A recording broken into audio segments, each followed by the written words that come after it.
through again. Right. But for the mature 20 years, 25 years experience, go through again, the beginning, they teach everything, real challenging and tough for them. Right. So if I'm understanding the question, you're saying that someone has done their studies in engineering outside of the country, they've worked, they have experience, they come here, 10, 15 years later they want to become engineer, P-Engines, and in the process of doing that, the process might require that person to write exams. I think that's what you're saying, right? Yes. And that its time has passed, so it's not as easy. Yes. Totally get that. But there's great experience, right? So that's a barrier that you're saying to me. Yeah. So I hear you on that. Personally, and actually not personally, the entire PEO Council acknowledges that this system is not great that is happening right now, okay? My vision, to be honest, for the system going forward, because we have professional engineers out here that we entrust with responsibility, is I think that it should be possible for another engineer to assess somebody who's not and be able to say, because you're in the same field, this person is sufficient and all you need is me as an engineer to confirm that, right? It's the same thing that lawyers do, right? You article for someone and the lawyer supervisor says this person's fine.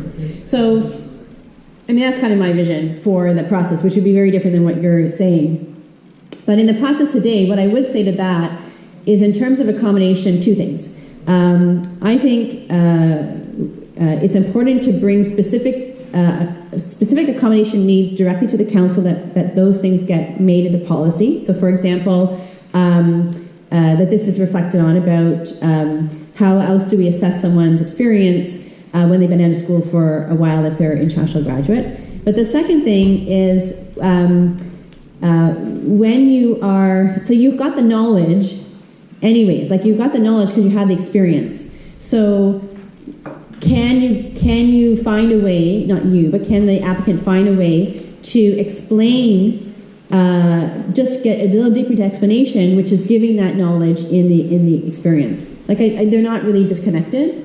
So I have found that language is one of the reasons why there's some challenges in the process. So if someone's going to ask me, what's your background? What engineering is it? Biomedical. Biomedical. Okay. So if someone's going to ask me sorry, I don't know biomedical very well, but explain the process to which you were assessing this particular material, body material or else, that in doing so, don't just use your work experience, but use your technical knowledge and explain it based on that science, and then that should, I would say that's defendable, right? So I guess there's two things. Sorry to interrupt you. Yeah. That's right. My main idea is even the mature engineers go to college or university to upgrade. They give some credit. Yes. Right? Okay, you don't have to go through all these basics and this and that. That is mainly my focus and question. Like, why going through all things like basics and theories and this and that? That is my question. Like the college university giving some credit.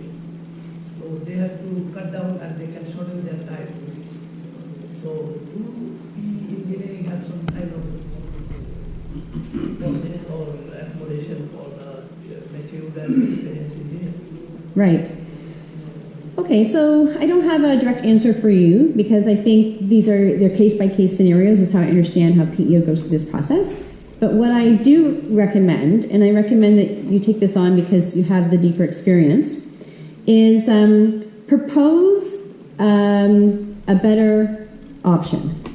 And, the way that we make change is we make incremental changes by bringing things forward in policy or in structure, right? And this is the way that we can make change. So if you can give the example and say, listen, in this particular mature situation, I recommend that this kind of accommodation around bridging or education of worth be considered, propose it, bring it forward. At PEO's AGM, anyone can attend. and anyone can bring anything forward as a motion. There's just a deadline of when to do it by. I can send it to people so they get it in on time. But I would just offer, let's bring solutions forward, and let's put those solutions in front of the board and see how to make incremental changes. Because I will just say that it's absolutely not perfect. So I don't have a direct answer for you because I think they're case-by-case scenarios, but I think that systemic change we have to keep working on all the time. So let's make those incremental systemic changes. And then we'll find out if people say why yes, why no, but then we can kind of debate it because we have a possible solution in front of us, right? So I recommend that you consider doing that. Yeah. Were there any other questions? Or? No, Marisa, I have a question. Is there time? Okay, it's okay. Is there time? Yeah, okay. Food has arrived. Okay, you're hungry. Okay. No, I have a question. Because you are at the right place to communicate with the government, the province level and the federal level. Now, AI, it is engulfing the job market. Even the lawyer's job is done by AI. Now, are you planning or are you thinking there should be a policy which should be drafted right now, or should start right now, draft that policy which will limit the AI to eliminate the jobs? To limit AI? Yeah, and that should be limited. Like, it should not take the job away from people. Oh, I see. People will be out of job, right? AI is taking away current jobs. Yeah, current jobs, and even if it will be worse in future. Like the Boeing case which you have mentioned. Yeah. They did not put the AI where it was badly required. It was absent. It is absent from there. It was absent. For that reason, the CEO, he went with 60 million, right? So he had to leave the job. I mean, he was fired. Yeah. So, ethic, AI, everywhere, they are now, I should say, fighting. Right. So, I'm going to give you my personal response to that, maybe more so, because I think it's probably more what I can do. I think that society moves where it moves, and we can't stop it, right? Evolution happens and so forth, but we can direct it a little bit, right? So, so there's absolutely technological movement today around the use of AI and robotics and so forth, and there are some really great things that that's doing. So I guess I would ask a bit of a deeper question: what is it about it that is detrimental versus what it is about that's good? So for example, if we can create a robot that is going to help to lift my mom and help her to bathe versus strain a nurse practitioner who's not able to move somebody, right? That's like a positive thing. But if the AI is changing people's jobs, that's kind of negative, I think what you're saying, right? So how I would address that is I would say, then how do we change with the technology, right? So, and that's where you hear a lot of discussions around retraining, new jobs, paradigms of old jobs and new jobs. Like we're in a paradigm shift. So I'm not sure it's the position of PEO to kind of say we should slow down on our adoption of AI. But I think it is in the purview to say, in the adoption of AI, how are we maintaining social well-being? And social well-being isn't just the safety of the AI, it's the impact on all of society. So it's about the people losing jobs and what happens to that whole family when that happens versus new jobs, right? So I'll just say it, I'm a real proponent of like retraining and changing paradigms and learning new skills. So I would encourage us to start to think that way about how do we embrace the technology, but make sure we help direct it in a positive place. Because to be honest, I don't think you can ever stop. You can't ever get out of something, right? Like it's not really realistic. So PEO's place, I think, is to get into the AI discussion and say, as we're evolving and using AI technology, are we doing it in a socially responsible way? As engineers, we want to talk about that, and we want to input on that. And I think that that's really important. And I think the PEO is not doing much of that, and I would like to see it doing a lot more. That's more my opinion, yeah. Okay. Okay, yes. Thank you, Marisa. Starling. I have a small question. Oh, Just I'll take a few minutes. yeah. So it's like I am now an student of my final semester, and I'm planning to apply for PN after completing my master's. Okay.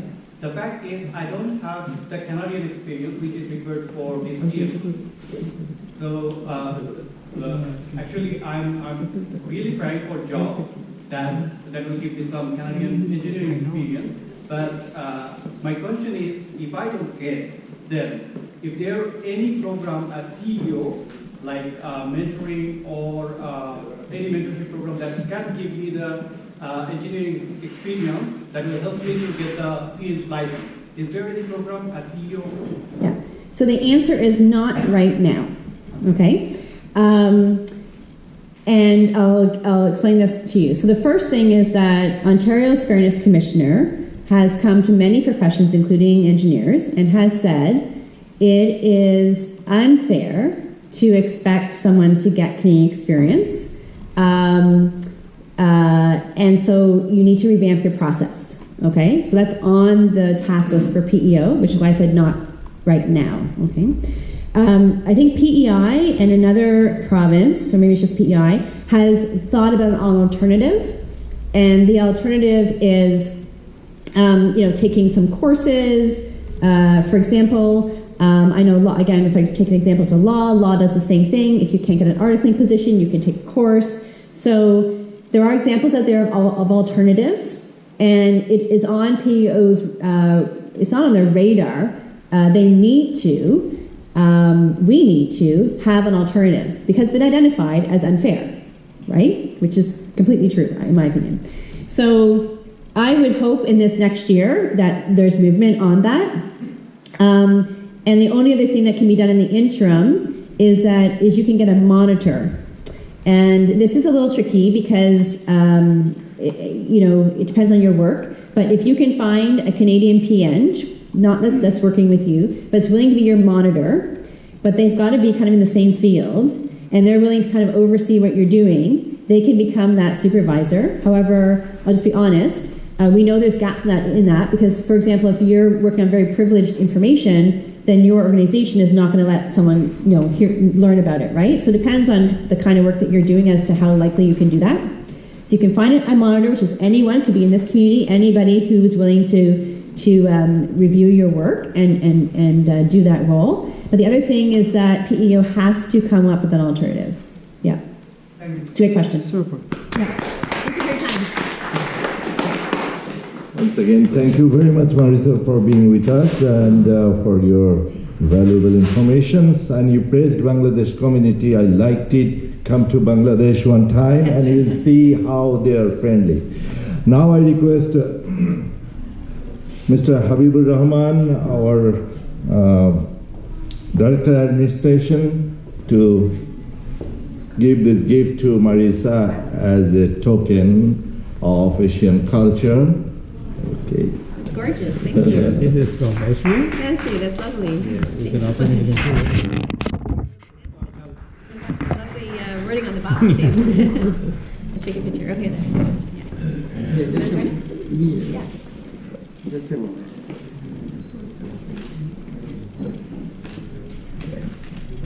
That's very kind. Thank you so much. I'm really grateful. Very proud of it. Thank you very much. Now I request Reza Saptar, who is a connoisseur of food. He knows what food to be given. He knows which menu I